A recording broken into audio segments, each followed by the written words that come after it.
명절을 잘 보내고 계시지요? 마지막 날일 것 같은데 우리 가족들 모두가 주님의 은혜와 평강 가운데 거하시기를 주님의 이름으로 축원드립니다. 오늘은 뜻밖의 일이라는 제목으로 하나님 말씀 나누고 기도하겠습니다. 여러분, 사람들이 한 번씩 전혀 생각지도 못한 뜻밖의 일을 하는 때가 있습니다. 그래서 여러분, 우리도 왜 우스갯소리로 그런 말들 하잖아요. 사람이 평소에 안 하던 짓을 하는 경우에 사람이 죽을 때가 다 됐나, 이런 식으로 이제 이야기하기도 합니다. 그죠? 이 뜻밖의 행동들은 사람들로 하여금 굉장히 사람을 당황스럽게 만든다라는 것입니다. 그 진위를 파악하기가 힘들기 때문에 그래요. 그 행동을 보고 웃어야 될지, 울어야 될지, 그 행동을 보고 잘했다 해야 할지 말아야 할지, 화를 내야 할지 말아야 할지 사실 알 길이 없단 말입니다. 그러나 여러분, 이유 없는 행동은 없지 않겠습니까? 그죠? 따라서 성급한 판단은 건물이다라는 것이죠. 그 성급한 판단이 후회를 부를 수도 있고 또 화를 부를 수도 있기 때문에 그런 것이죠. 진위를 파악하고 판단을 해도 늦지는 않습니다. 오늘 본문이 이제 그 이야기하고 있거든요. 모세의 정말 뜻밖의 행동이 나타나 있는 것인데, 거기에 대하여서 미리암과 아론이 모세를 성급하게 판단하고 비방함으로 화를 부르고 있는 그런 내용이 기록되어 있습니다. 여러분, 1절 말씀을 보십시오. 모세가 구스 여인을 취하였다, 그렇게 오늘 말씀이 시작하고 있습니다. 구스는 함족을 이야기하거든요. 그리고 지금으로 치자면 에티오피아 사람을 이야기합니다. 한마디로 모세가 흑인 여자를 아내로 삼았다, 이렇게 말씀을 하고 있는 것입니다. 이 일이 모세의 누이였던 미리암과 형인 이 아론에게는 굉장히 뜻밖의 일인 것이고, 또 이게 좀 충격적인 일이었던 것 같아요. 따라서 미리암과 이 아론이 모세를 비방하면서 하는 말씀이 뭐냐 하면, 2절에 보시면 여호와께서 모세와만 말씀하셨느냐, 우리와도 말씀하지 아니하셨느냐 하며 여호와께서 이 말을 들으셨다, 그렇게 기록을 하고 있습니다.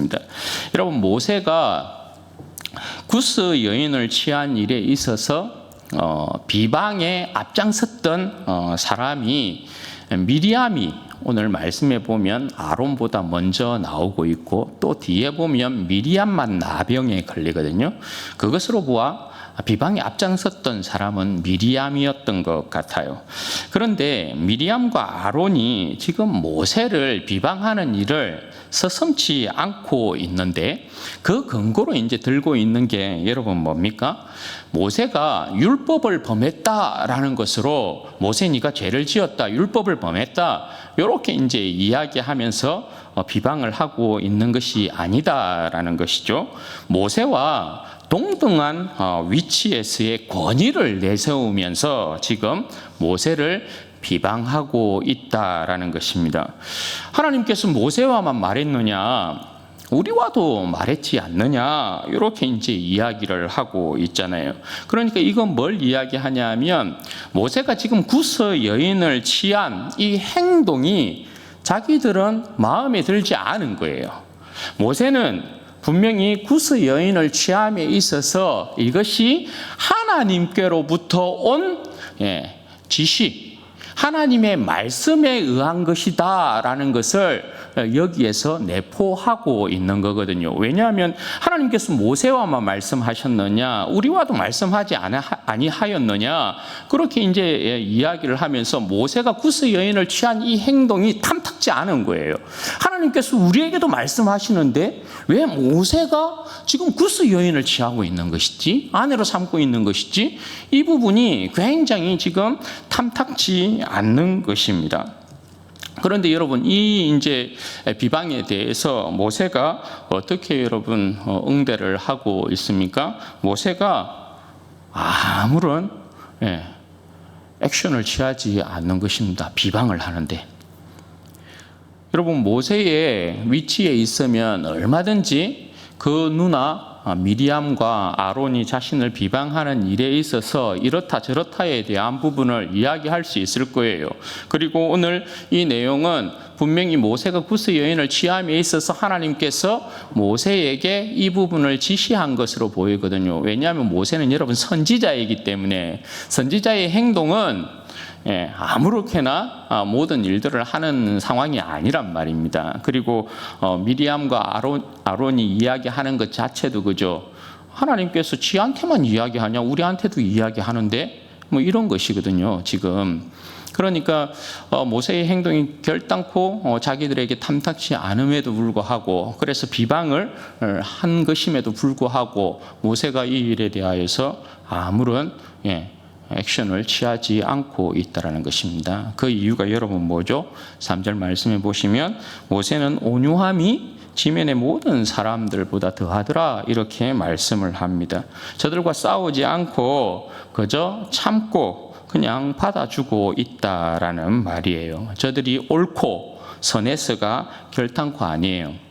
모세 자체가 온유하기 때문에, 그러니까 온유하다라는 것은 겸손함과 같은 말이기도 하고 가난한 심령의 모세인 것을 이야기하기도 해요. 그래서 모세는 그저 저들의 비방에 대한 부분을 인내함으로 참아주고 그들의 비방을 그대로 받고 있었다라는 것입니다.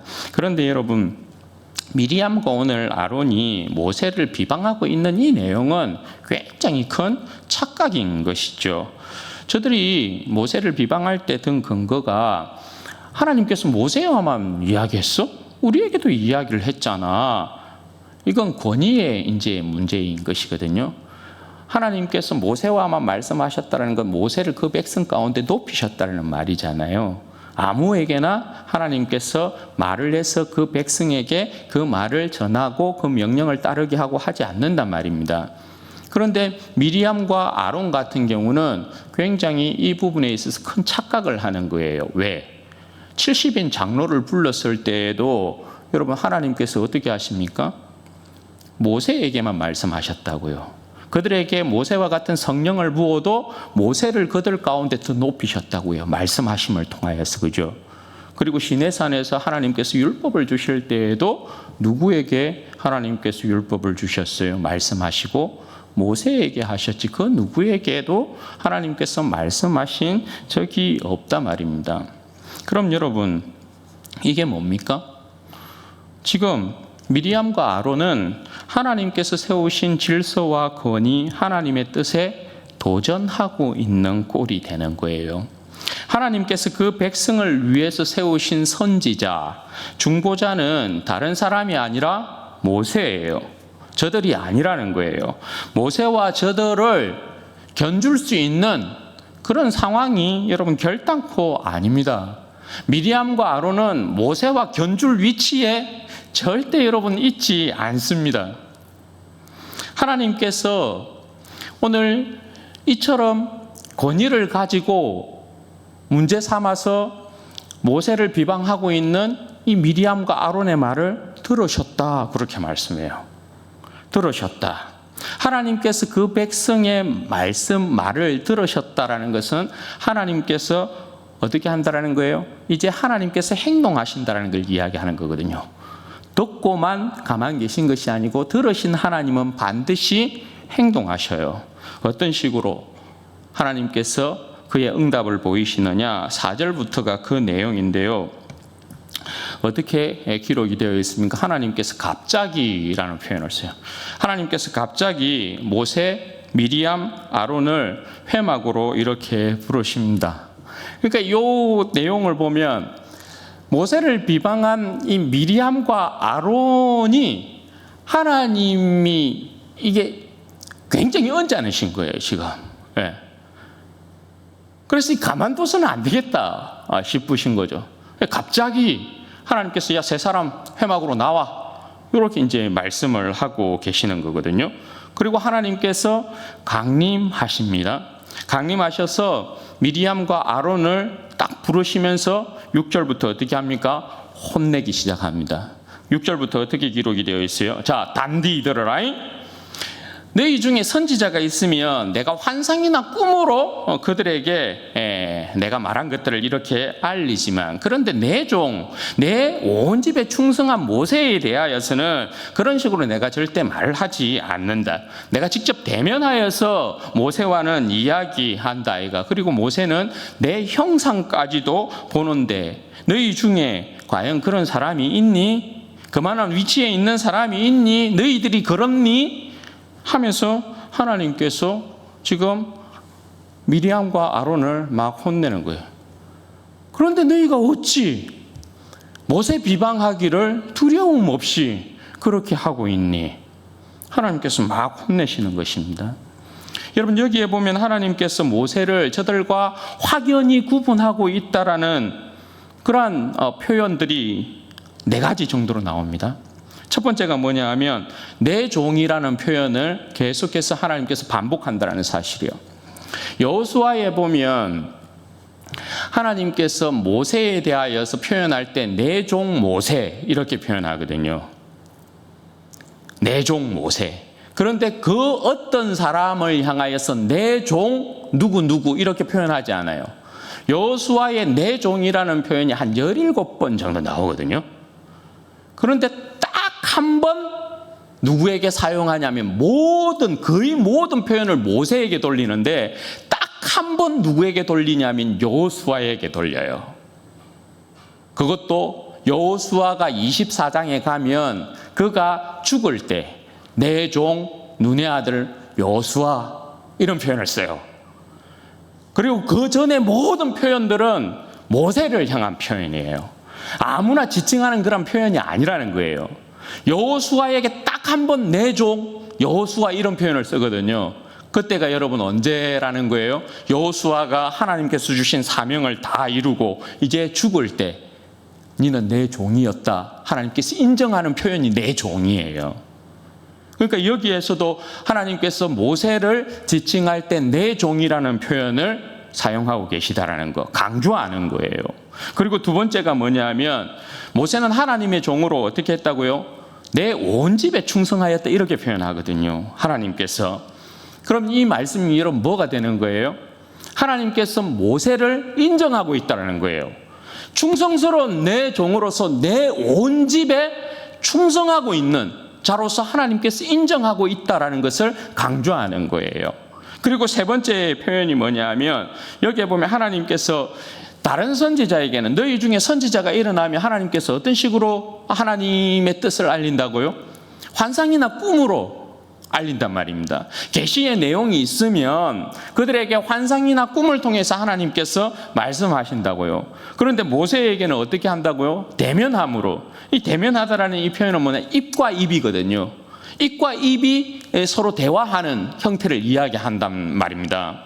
그럼 여러분 이 표현이 뭐예요? 모세는 하나님과 친구처럼 이야기했다라는 거거든요. 다른 선지자하고는 일반적으로 차원이 급이 틀린 거예요. 내가 모세에게는 친구처럼 자신의 이야기들을, 자신의 뜻을 알리셨다. 이런 식으로 이야기하는 거예요. 그리고 마지막으로요. 하나님께서 모세에게 어떻게 했다고요? 하나님의 형상을 보이셨다고요. 형상을. 출애굽기 33장에 보면 하나님께서 자신의 형상을 모세에게 이렇게 보이신다고 그러죠. 하나님 내게 영광을 보여주세요 라고 할 때 하나님께서 어떻게 합니까? 모세를 굴에다가 딱 집어넣고 그의 뒷모습을 이렇게 딱 보여주시거든요. 그러니까 모세의 영광은 사실 그 누구에게나 주는 영광은 아니에요. 하나님께서 형상을 얼굴은 아닌데 구약은 얼굴을 보면 무조건 죽어요. 그래서 하나님께서 모세에게 최대한의 자신의 모든 형상을 이렇게 보이신 거예요. 그것이 뒷모습이거든요. 그래서 모세는 하나님의 형상을 본 자예요. 그런데 그 어떤 이스라엘 백성에게도 오늘 하나님께서 모세에게 주신 이 영광을 주신 적이 없어요.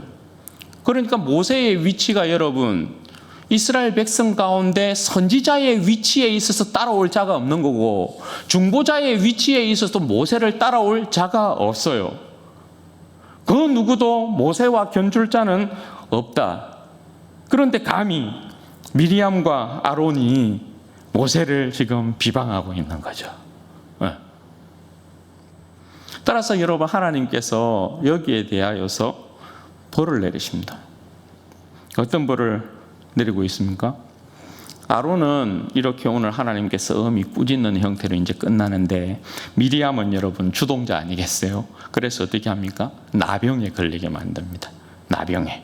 하나님께서 이제 이렇게 꾸짖고 떠나시는데, 아론이 이렇게 고개를 들어보니까 미리암이 나병이 확 걸려버렸어요. 그래서 여러분 11절 12절 말씀에 보면 아론이 어떻게 합니까? 모세에게 애원하고 있습니다. 모세를 주라고 지칭을 하면서 살려달라 이렇게 애원하고 있습니다. 이것 자체도 보면 모세가 저들과 같은 위치에 있다라는 것이 아닌 것이 이렇게 증명이 되죠. 같은 권위일 것 같으면 그죠? 모세에게 애원할 필요가 없는 거잖아요. 아론이 그냥 하나님 앞에 기도를 해서 그 누이를 낫게 해달라고 하나님 앞에 기도하든지. 그런데 지금 누구에게요? 모세에게 살려달라고 애원하고 있단 말입니다. 그러니까 같은 급이 아니라 이 말씀하고 있는 것이죠. 그래서 모세가 그럼에도 불구하고 하나님 앞에 기도합니다. 13절에 보면 하나님 앞에 고쳐달라 이렇게 기도를 하니까 어떻게 합니까? 하나님께서 모세의 기도를 또 들으시죠. 그러니까 모세는 그 백성 가운데 뛰어난 중보자예요. 모세가 없었으면 이스라엘 백성은 그 백성 자체가 하나님 앞에서 존립하기가 힘든 일이라고요. 모세 때문에 이스라엘 백성은 그 광야를 헤쳐나온 거고 가나안 땅에 이른 거고 그런 거예요. 하나님께서 모세의 기도를 이제 들으시는데, 사실 여러분 하나님께서 자존심이 있는 거죠. 왜? 모세에 대한 비방은 지금 누구에 대한 비방과 똑같아요? 하나님에 대한 비방과 똑같거든요. 모세가 한 행동은 선지자적 행동이거든요. 이게 이제 뒤에 뜻을 제가 말씀드릴 거지만, 하나님께서 지시하셔서 선지자로서 행한 행동인데 이걸 모세의 행동을 비방했으니까 이건 하나님을 비방한 거랑 같다고요. 그래서 하나님이 지금 화를 내시는 거거든요. 그래서 하나님께서 응답은 하시는데 어떻게 합니까? 아버지가 자식의 얼굴에 침을 뱉어도 7일은 아이고 남사스러워라 하고 부끄러워 할 거다라는 거죠. 그래서 어떻게 합니까? 하나님께서 징벌을 하셨잖아요. 벌을 내리셨잖아요. 그러니까 나병을 적시로 고쳐주는 게 아니고 일주일은 진영 밖에다가 딱 두어서 거기에서 내가 하나님의 종 모세를 비방한 거에 대한 부분에 있어 회개하게 만들고, 백성들 또한 하나님께서 세우신 권위에 있어서 모세를 비방하는 이 행동에 대한 부분에 있어서 함부로 판단하지 못하도록 본보기를 이렇게 딱 삼는 거예요. 그리고 7일을 기다렸다가 이제 나병에서부터 이렇게 나음을 받고 난 이후에 진영으로 돌아오고, 다음에 어떻게 합니까? 다시금 다른 장소로 바람 광야로 다시금 이동하고 있는 그러한 모습을 여기에서 말씀하고 있습니다. 그럼 여러분, 모세가 구스 여인을 취한 이 행동의 의미는 도대체 무엇일까요?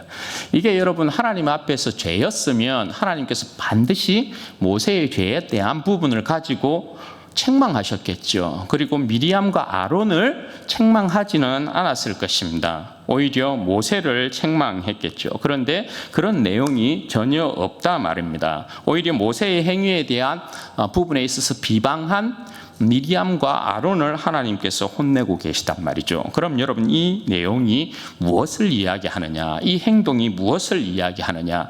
모세는 여러분 말씀드렸다시피 선지자 중에 선지자입니다. 그러니까 이방 여인을 지금 모세가 취하고 있는 이 일은 모세가 하나님의 선지자로서 행한 행동이다 이 말입니다. 그럼 여러분, 이방 여인을 취한 이 행동에 어떤 의미가 있느냐? 성경은 이방 여인을 취하는 행동에서 두 가지 의미로 설명을 합니다. 첫 번째는 뭐냐 하면 타락의 관점에서 한 가지 설명합니다. 타락의 관점이라는 것은 뭐냐면 이방 여인을 아내로 맞이하여서 그 백성이 우상 숭배로 빠지는 행위예요. 그래서 하나님 앞에서의 거룩함을 훼손시키고 그 나라를 우상 숭배의 나라로 만들게 되는 그 타락의 관점에서 통혼에 대한 부분을 이야기해요. 예를 들어서 여러분 어떤 경우가 있을까요? 솔로몬 시대에 솔로몬 전반기는 통치를 잘했는데 후반기에 가면 솔로몬이 하나님을 떠난다, 그죠? 그 이유가 뭡니까? 1000명이나 되는 아내와 첩을 두었잖아요. 그들이 전부 다 이방신을 가지고 들어온다고요. 그래서 솔로몬의 마음을 돌이켰다, 이렇게 이야기해요. 그래서 나라가 망하는 꼴로 가는 거예요. 그래서 나라가 쪼개지지 않습니까? 그래서 타락의 관점에서 하나를 이야기하고, 또 하나는 이방 여인과의 이 통혼, 결혼을 어느 관점에서 이야기를 하냐면 이방인의 구원의 관점에 대한 부분을 가지고 하나 이야기해요. 이건 여러분 어디에서 그 예를 우리가 들 수 있습니까? 창세기에 보면 요셉이 애굽에 있는 제사장의 딸을 취합니다. 요셉은 그때 여러분 어떤 모습이었어요? 하나님의 영에 충만해가지고 모든 나라가 다 굶어 죽는 그 상황 가운데에서 요셉이 성령의 충만함 가운데에서 온 세계를 구원하는 구원자의 위치로 서 있거든요. 그래서 제사장의 딸을 그에게 주어서, 제사장의 딸을 주었다는 건 여러분 뭡니까? 항복했다는 의미거든요. 그래서 모든 이방 세계가 하나님께로 돌이키는 그 의미에서 하나를 이야기해요. 그러니까 이방의 구원에 대한 부분을 가지고 통혼에 대한 설명을 한단 말이죠. 그럼 여러분 이 경우는 여러분 어디에 속할까요? 이 경우는 이방인의 구원, 요걸 이야기한다고요. 구스는 그 사도행전에도 보면 이 구스가 여러분 지금 에디오피아라고 말씀을 드렸잖아요. 사도행전 8장에 보면 빌립이 에디오피아 내시를 만나서 그에게 복음을 전하고 세례를 주는 장면이 나와요. 그죠? 그럼 여러분 그 8장의 내용은 뭐냐면 1장에 보면 성령이 너희 가운데 임하면 너희들이 예루살렘과 온 유대와 사마리아와 땅끝까지 이르러 내 증인이 되리라는 말씀이 나오죠. 8장에 가면 그 끝이 나오는 거예요. 이 에디오피아 내시가 구원받기 이전의 사건이 뭐냐면 사마리아 성에도 복음이 전해졌다는 거거든요. 그 다음이 여러분 온 땅 아닙니까? 예루살렘과 온 유대와 사마리아와 온 땅 가운데 그 온 땅의 끝이 에디오피아예요. 당시에. 그럼 여기도 여러분 무슨 말이 되는 거예요? 여기에도 구스 여인을 모세가 취했다는 것은 뭐냐 하면 땅 끝에 있는 천한 여인을 모세의 아내 삼았다라는 거거든요. 그럼 뭡니까? 이것이 온 땅 백성의 구원을 이스라엘 백성 가운데로 불러서 온 백성을 하나님께서 구원하고자 하는 그 계획을 오늘 모세를 통하여서 보여주고 계시는 것이란 말입니다. 미리. 이게 여러분 뭡니까 지금? 하나님께서 이스라엘 백성을 하나님의 군대, 제사장의 군대로 부르고 있는 이유인 것이죠. 뜻밖의 일이라고 생각이 되는 모세의 이 행동을 통해서 이스라엘을 하나님의 군대로 부르신 이유가 뭐냐? 너희들의 사명이 뭐냐? 그거 말씀해 주고 있는 것이란 말입니다. 왜요? 이스라엘 백성 우리가 지금까지 계속해서 보고 있지만 행진을 시작하면서 이들이 불신앙과 싸우고 하나님의 제사장의 군대로서 하나님 앞에 충성하고 하나님 믿고 의지하고 불신앙을 물리치고 어둠의 세계를 정복해가고 이방 백성들을 구원하는 그 일들 가운데 여러분 쓰임받아야 되는데 진격을 하면 할수록 지금 어떤 모습을 보이는 거예요? 계속해서 불신앙 가운데 자빠지는 거예요. 원망과 불평으로 인해서 계속해서 실패하고 있어요. 그죠? 이들이 지나온 곳이 여러분 보십시오. 다베라 불사름이라는 곳을 지나왔죠. 거기에서 다 죽었잖아요. 그 다음에 우리 지난 시간에 보았던 기브롯 핫다와 담력의 무덤이 막 쌓여있는 그것을 또 통과하잖아요. 그렇게 해서 담력 때문에 죽은 그 지명, 그래서 그 지명을 얻은 거잖아요. 계속해서 실패하고 넘어지고 자빠지고 그러고 있단 말이에요. 너희의 사명이 뭐냐? 너희의 사명이 내가 너희를 왜 불렀느냐? 내 군대로 왜 불렀느냐? 이스라엘 백성 여러분, 하나님의 군대로, 제사장의 군대로 부름받은 이유가 뭐겠어요? 모든 이방인들을 다 죽이라고요? 그렇게 부름받았습니까? 아니죠. 오히려 하나님의 군대로서, 그죠? 죄의 권세를 물리치고 무백성들을 구원하라고 부른 거 아니에요. 예. 그걸 지금 하나님께서 말씀하고 계시는 것이란 말입니다. 그런데 여러분, 여기에서도 지금 어떤 일이 일어나고 있는 거예요? 여기에도 미리암과 아론이 하나님의 뜻 가운데, 이방인을 구원하고자 하나님은 그 뜻을 모세를 통하여서 보였음에도 불구하고 오히려 권위에 대한 문제를 가지고 달라들었어요. 권위에 대한 문제에 도전을 했어요. 하나님의 뜻을 꺾으려고 했단 말이에요. 그러니 여러분, 여기에서도 뭐예요? 실패의 모습이 나타나고 있어요. 광야에서 여러분, 이스라엘 백성이 계속해서 보이는 모습이 안타깝게도 실패하는 모습의 현석이에요. 실패하는 모습에. 오늘 이 본문도 실패하는 모습을 보여주거든요. 그런데 여러분, 감사한 게 뭐예요? 이스라엘 백성이 여러분 실패를 하면 역사가 뒤로 후퇴하든지 그냥 끝나든지 해야 되잖아요. 그죠? 그런데 하나님의 역사는 멈추지 않아요. 하나님의 역사는 이스라엘 백성의 실패에도 불구하고 계속해서 전진해 나아가요. 이게 여러분 뭘까요? 하나님의 신실하심이에요. 인간은 신실하지 않아요. 인간의 신실함을 통하여서 하나님의 역사가 이루어지는 게 결단코 아니랍니다. 인간은 신실하지 못하여서 실패하지만 계속해서 하나님은 그의 신실함으로 실패 가운데서도 계속해서 그 역사를 진행시키는 거예요. 그래서 하나님의 역사를 이루셔요. 그래서 여러분, 이 역사의 완전한 모습이 여러분 뭡니까? 하나님께서 그의 역사에 후퇴함을 보이거나 그 역사가 멈추는 것이 아니고 인간의 신실하지 못함 가운데서도 하나님은 여전히 신실하셔서 그의 역사를 이루신단 말이죠. 그 언약을 이루셔서 하나님의 언약에 있어서의 이 온전한 모습을 어떻게 나타내십니까? 예수 그리스도를 이 땅 가운데 보내셔서 그를 통하여서 백성들을 땅 끝에 있는 이방의 그 천한 여인들이라고 할 수 있는 모든 죄인을 불러서 예수 그리스도의 신부를 삼는 거예요. 그 가운데 우리가 있는 것 아닙니까? 예. 그래서 사도 바울이 에베소서 3장 6절에 보면 이렇게 이야기한다고요. 이는 이방인들이 복음으로 말미암아 그리스도 예수 안에서 함께 상속자가 되고 함께 지체가 되고 함께 약속에 참여하는 자가 됨이라. 이것을 여러분, 사도 바울은 그리스도의 비밀이라고 불러요. 그리스도를 통한 하나님의 이 역사를 어떤 식으로 완성을 시키느냐? 하나님께서 이스라엘 백성을 하나님의 군대로 부른 이유가요. 제사장의 나라로 부른 이유가요. 군대로 부른 이유가 여러분 뭐라고요? 그들을 통하여서 무백성들을 하나님께로 인도함이지요. 이 역사를 하나님께서 예수 그리스도를 통하여서 이루시는데 모든 이방 백성들을 불러요. 예. 그래서 그 백성들로 하여금 주님의 신부를 삼고, 그래서 이들로 하여금, 이방인들로 하여금 어떻게 해요? 함께 상속자 되게 만들어요. 하나님 나라의 상속자가 되게 만들고, 지체가 되게 만들고, 그의 거룩한 백성 되게 만들고, 가족 되게 만들고, 그죠? 그리고 약속에 참여한 자가 되게 만들어요. 하나님의 언약에 참여하는 자, 그렇게 만드는 거예요.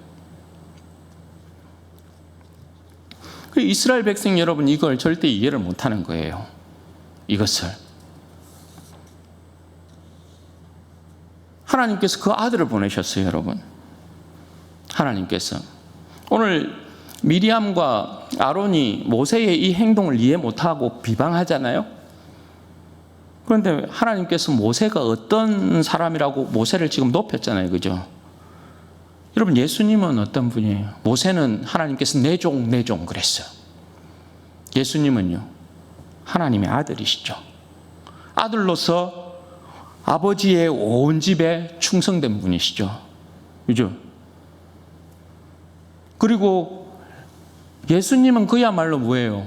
아버지의 품속에 계셨던 아버지와 얼굴을 직접적으로, 모세와는 입과 입이에요.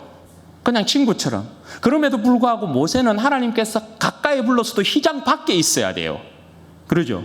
그런데 하나님께서 아들을 그의 품속에 계셨던, 얼굴과 얼굴을 대면하였던 하나님의 영광의 본체이신 아들을 이 땅 가운데 보내셨다고요. 그 아들을 이 땅 가운데 보내셨어요. 그런데 이스라엘 백성이 하나님의 아들이신 예수 그리스도를 알아보지 못하고 어떻게 합니까? 십자가에 못 박아 죽여버린단 말입니다.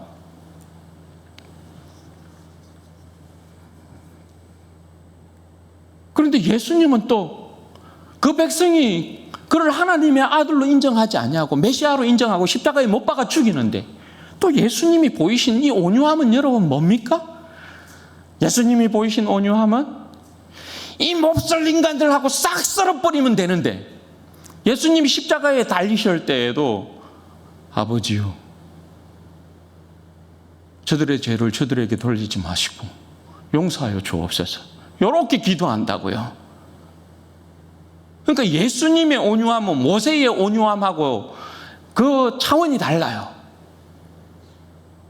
예수님께서 보여주신 이 온유함이요, 이것 때문에 여러분, 이것 때문에 인류가, 예수님께서 보이신 그 온유함과 그 기도 때문에 인류가 여러분 생명을 얻는 거죠. 그럼에도 불구하고 하나님께서 어떻게 하셔요?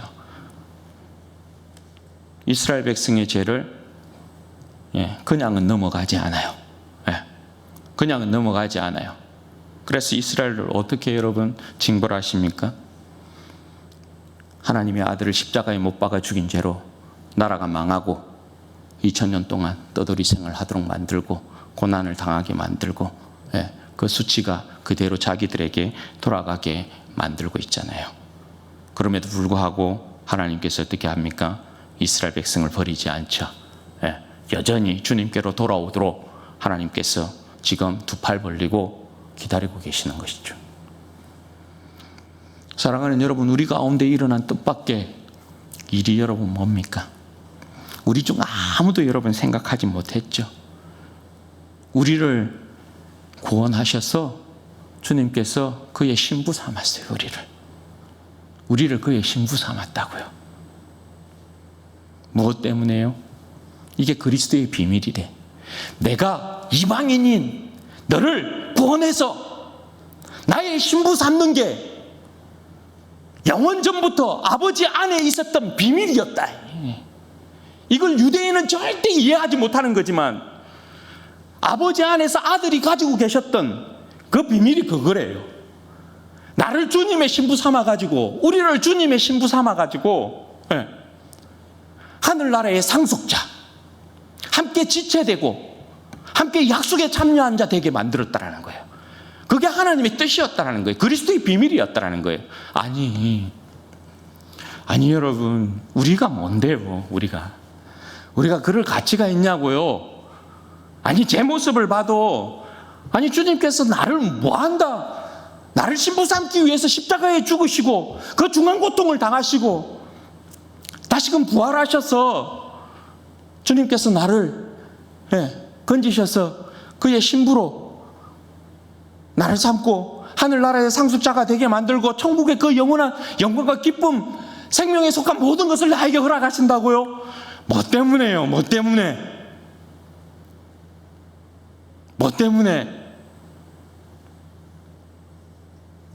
이게 여러분 설명이 안 되는 거잖아요, 실상은. 그런데 여러분, 이게 뭐라는 거예요? 이게 그저 하나님께서 예수 그리스도를 통하여서 우리를 사랑하신 사랑이래요. 응? 말이 안 되는 거거든. 설명이 안 되는 거거든. 그냥 사랑으로만 설명을 해요. 사랑으로만. 이게 여러분 우리가 감격하는 지점이잖아요. 나 같은 죄인이 뭔데 도대체? 응? 내가 뭐라고? 그런데 내가 주님 안에 있는 비밀이래. 너를 구원하는 게 주님 안에 있는 비밀이 이루어지는 거래. 이 부분이 여러분 우리가 십자가의 사랑에 대해서 감격하고 감동하는 부분이잖아요. 아무런 조건이 없어요. 그 어떤 요구가 없어요. 내가 그저 너를 사랑한 거로 내가 너를 내 신부 삼기를 원해. 그리고 하늘에 있는 모든 생명의 복을 너에게 주기를 원해. 우리는 땅끝이었잖아요. 땅끝 구스 여인이라고요. 땅끝 에티오피아 여인이라고요. 그런데 땅끝에 있는 나를 찾아오셨어. 그리고 나를 사랑하사 그의 신부 삼는 거예요.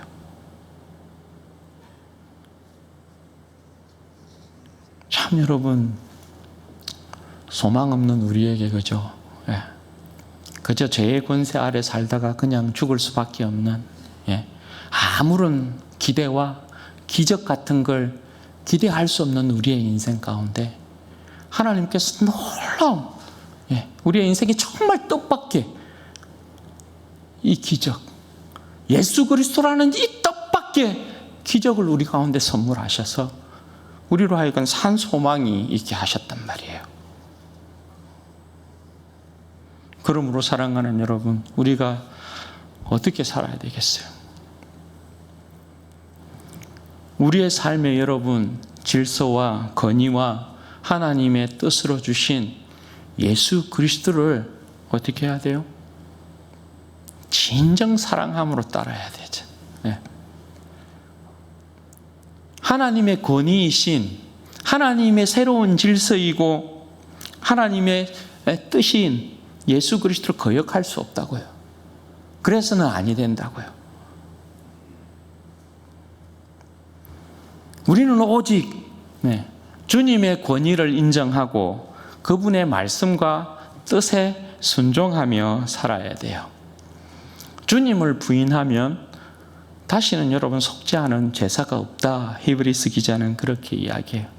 그러니 우리의 삶은 지금부터 우리의 영원한 신랑이신 주님만을 기뻐하고 즐거워하고 주님만을 인정하고 따르며 순종하는 삶, 주님의 뜻이 나의 뜻이 되어지고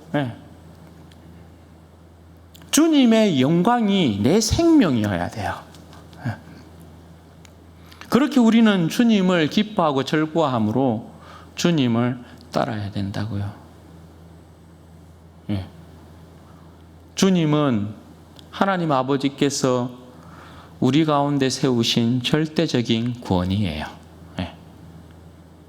하나님의 아들이시고 우리의 영원한 신랑이시고 왕 중의 왕이시고 그죠? 우리의 영원한 생명의 구원자이시고 삶의 영광이시란 말입니다. 거역할 수 없죠. 그런데 참 우리의 삶의 모습을 보면 그럼에도 불구하고 주님의 말씀이 우리 가운데 정말 순종함으로 나타나는 그러한 삶의 모습이 너무 부족해가지고 주님 볼 때 참 부끄러움들이 많죠. 그러나 여러분, 오늘 다시금 우리가 마음을 새롭게 함으로 변화를 받고 오직 내 삶의 영광, 오직 하나님께서 내 인생 가운데서 세우신 구원, 권위, 우리 주 예수 그리스도밖에 없다라는 거 여러분 기억하시면서 주님의 말씀을 내 삶 가운데 받아들여서 그 권위에 순종하고 온전히 따름을 통하여서 하나님께서 오늘 우리의 삶 가운데 이루고자 하는 그 뜻, 그 뜻이 여러분 뭘까요? 우리가 여러분 땅끝 구스 여인이었던 것처럼 지금도 요 땅끝에 수많은 구스 여인들이 있어요. 우리를 주님의 신부 먼저 삼은 이유는, 주님의 교회 삼은 이유는 주님의 권위에 순종하라고 이렇게 나를 따라오라 이렇게 말씀하신 이유는 여전히 주님께서 보실 때 구원해야 될 수많은 구스 여인들이 있다고요. 예. 그 여인들을 여러분 구원하기 위함이죠. 예. 그러므로 우리 사랑하는 진주원의 교회 모든 성도들은 주님의 신부로서의 온전함과 그리고 여전히 주님께서 수많은 인생들을 구원하시기를 기뻐하시는 이 사명, 여러분 우리가 끝까지 붙들고 주님 앞에 끝까지 충성함을 통하여서 주님 앞에서 잘했다 인정받는 그런 우리 진주원의 교회 성도들 되시기를 주님의 이름으로 축원드립니다. 아멘. 그럼 같이 한번 기도하십시다. 여러분 이 시간에 기도할 때에 그렇게 기도하시면 좋겠습니다. 여러분 진정 우리는 주님 앞에 감사할 것밖에 없어요. 내 인생의 정말 최대의 뜻밖의 일이 주님께서 나를 사랑하사 나를 구원하시고 제 권세에서부터 구원하셔서 주님의 신부 삼았다라는 것이거든요. 여러분 이처럼 놀라운 일이 어디에 있어요? 그러므로 오늘 내 인생은 나의 영원한 신랑이신 내 주님만을 기뻐하고 즐거워하고 내 주님만을 온전히 따라가는 인생 될 수 있도록 도우시기를 원합니다. 하나님 아버지께서 내 인생에 정말 선지자 중에 선지자로, 중보자 중에 중보자로, 왕 중에 왕으로, 신랑 중에 신랑으로 우리 주님을 세우셨다는 사실. 그래서 주님, 내가 주님 안에서 온전히 주님께 순종하고 순복하고 주님의 진리의 말씀을 따르는 온전한 믿음의 인생 되어질 수 있도록 도우시기를 원합니다. 주님의 진리의 말씀에 따라 살아감을 통하여서 주님께서 기뻐하는 주님의 정결한 신부 되어지도록 주님 은혜와 복을 허락하여 주옵소서. 우리 주여 한번 부르짖고 기도하십시다. 주여